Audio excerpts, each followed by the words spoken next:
Gawa naman tayo ng cheesecake muffin na para siyang umbrella sa ibabaw na malaki.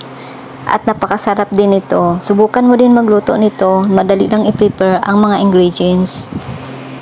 At sa isang bowl, naglagay ako ng 1/2 bar na butter at 1/2 din na sugar at 2 itlog at 1/2 din na condensed milk. At pagkatapos, naglagay ako ng 2 cups na all-purpose flour. At sinala ko para hindi masali yung mga bubuo na flour. At pagkatapos paghalo-haloin, pag ganito na siya, ay maglagay na ulit ng cheese. Kalahating cheese lang nilagay ko kasi maglalagay pa tayo ng topping sa ibabaw. At pagkatapos, nag-prepare na ako ng cupcake liners para ilagay ang mixture para ready na din siya ilagay sa oven para lutuin. At pagkatapos ma-prepare lahat ng mixture, ay lutuin siya sa oven ng 190 degrees Celsius to 35 minutes. At pagkatapos, pag maluto na, ay palamigin.